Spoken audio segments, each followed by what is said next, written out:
So we've heard a lot about artificial intelligence. I've actually been involved with AI for 61 years, which is a record.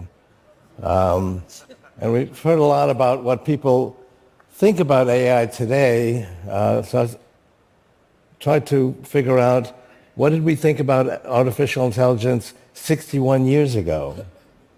So first of all, if people ask, well, what are you into? I'd say artificial intelligence. And they say, what's that? So no one was really aware of it. I joined in 1962. 1956 was the conference where artificial intelligence got its name. So the views were quite different. People who were in computer science had heard of artificial intelligence. Most people were quite skeptical. They thought it would never happen. Or if they thought it would happen, maybe it would happen in a century or several centuries. But the people that actually came to that Dartmouth conference in 1956, they were quite optimistic. Some of them, including Minsky, thought it would take like one semester to reach the level of intelligence that humans had. And in fact, that led to our first argument. He was my mentor for 50 years, but we argued about that because I thought it would take decades, but we would see it within our lifetime. So we're the only species that actually creates tools that enhances our intelligence. I mean, I'll bet almost everybody has one of these. That makes us more intelligent. This connects to the cloud. It gets more intelligent every year. Basically, the singularity is going to bring that into our minds. We're going to become smarter. And there's two different things we have in our anatomy that enable us to do that. One is our brain, but we're not the only species that has a brain or even a comparable brain. Elephants and whales actually have a brain that's larger than us. But there's another aspect of their anatomy that they don't have and that no one else has aside from humans, which is our thumb. So I can look at a tree and I can imagine, gee, I could take those poles and create a tool, and then I can actually do it. Now, monkeys, if you look at them, they have a thumb, but it doesn't really work very well. It's actually an inch down. They can grab things very without much force. They can create a first generation of tools, but they can't use that tool to create another set of tools. So they really can't create a whole set of tools that will enhance their intelligence. We're the only species that does that, and that's what artificial intelligence is doing. From the very first hominid that created a very primitive tool to Gemini and GPT-4 today, we create tools that make us smarter. And so I've been actually monitoring the growth of computation, which is right here. I've spent like 45 years on this. And as you go up the chart, it represents exponential growth. You might think that someone was in charge of this. Gee, we've done this much. It's in a straight line. Let's get our next computer to be right here. But no one was aware of it. No one even knew that this was happening for the first 40 years. I discovered this 45 years ago. I had various reasons to feel it would continue at this pace. In 1939, that represents 0.000007 calculations per second per constant dollar. At the upper right-hand corner, you've got a Google computer, which was 130 billion calculations per second. And recently, NVIDIA just came out with a chip which is 500 billion calculations per second. So this little chart represents a growth of 75 quadrillion-fold increase. That's why we didn't have large language models in 1939 or even 3 years ago. We did have something called large language models. They didn't work very well 3 years ago. Began to work 2 years ago. We've seen the tremendous progress that's happened in the last 2 years. In 1999, I was asked to make a prediction of when would we see AGI, artificial general intelligence, and so I figured that this chart would continue, which it has, and I figured we'd need about 1 trillion calculations per second to do AGI, so I estimated 2029. That was met with a lot of skepticism. Stanford had actually been monitoring my predictions. They called an international conference to talk about my prediction, and hundreds of AI scientists came from around the world. And they agreed that it would happen. We would achieve AGI, but not within 30 years. The estimate was 100 years. And I've talked actually to some of the people who were there who said 100 years then, and they're basically agreeing it's going to happen very soon. Musk says it's going to happen in 2 years. It's not an unreasonable position. Other people saying 3 or 4 years. I'm sticking with 5 years, but it could happen soon. But everybody agrees now AGI is very soon. So I have another book coming out. The singularity is nearer. And I've got about 50 graphs in there. I can't explain it right now, but if you talk to me later, I can explain these charts.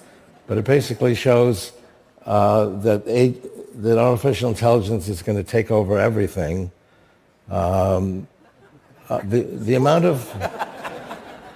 of money that we make right now is 10 times greater in constant dollars than it was 100 years ago. We were very, very poor 100 years ago. There was no government programs. So we're much richer than we were then. And the movement, not only of computation, but every single technology is done by taking the latest thing we've created and making the next one. We take the latest chip and we use that to create the next one. We have greater wealth, as I said, that leads to better education, leads to better doctors, leads to healthy people, leads to more global wealth. All of these things work together. AI supercharges everything. So I could talk about each thing as being actually revolutionized. I think the most interesting thing is actually medicine. There are a lot of people who are experts in AI who are against what's happening, and they're very nervous about it, and they think it's going to wipe us out. But people tend to get diseases which are threatening to them, and what's going to happen, people are going to get diseases, and AI is going to come up with a cure very soon, which will lead to a great deal of appreciation. People say that AI is not creative. It's very creative. You can actually put together possibilities that might work. For example, Moderna was trying to create their COVID vaccine. They actually put together a list of different mRNA sequences. Now, what we do in the past, someone would come in and say, well, okay, there's several billion. Let's try this one. Or maybe they'd pick 3. You can't do a clinical test on billions of different possibilities. But that's exactly what they did by simulating the reaction. And that took 2 days. So in 2 days, they created the Moderna vaccine. And that is still on the market. It's been the best vaccine. And it was done in 2 days. And we're going to do that with every other thing. There's some very promising cancer cures that are out there, which AI produced. They're looking very promising. The next few years is going to be remarkable for medicine. We had 190,000 proteins done by people in 2022. 2023, AlphaFold 2 did 200 million. Basically, every protein and how they fold, every protein that's used in humans and every other species on Earth, done in a few months. And we're going to be able to go through cures for diseases at the same rate. So we're going to simulate trials digitally. It'll be much safer. It'll be 1 million times faster. And by the end of this decade, as we go into the 2030s, we're going to achieve a new milestone. It's called longevity escape velocity. Let me say that again because you're going to be hearing a lot about that. Longevity escape velocity. Right now you go through a year and you use up a year of your longevity. However, scientific progress is also progressing, which is actually bringing us back. It's giving us cures for diseases, new forms of treatment. So right now you're getting back about 4 months. So you lose a year, you get back 4 months, so you're losing 8 months. However, the scientific progress is on an exponential. It's going to get faster and faster. And as we get to the early 2030s, let's say between 2029 and 2035, depending on how diligent you are, you're going to get back a full year. So you lose a year, you get back a year. As we actually go past that point, you'll actually get back more than a year, and you'll go backwards in time, which would be cool. Now,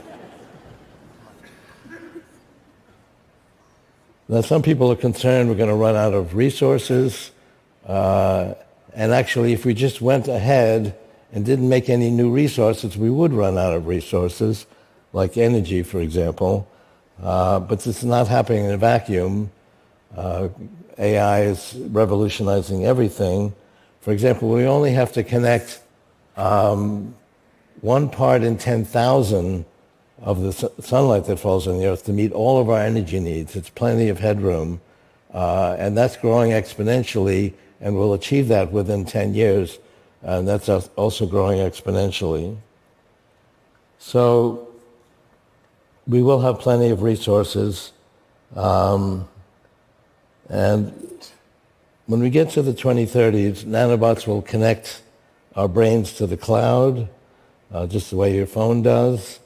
It'll expand intelligence 1 million-fold by 2045. That is the singularity. We will be funnier, sexier, smarter, more creative, free from biological limitations. We'll be able to choose our appearance. We'll be able to do things we can't do today, like visualize objects in 11 dimensions. We can speak all languages. We'll be able to expand consciousness in ways we can barely imagine. We will experience richer culture with our extra years. So I've recently become a grandfather. I'm very much looking forward to that, spending more time with family, friends, loving and being loved, all enhanced by AI. I believe this gives life its greatest meaning. Thank you very much.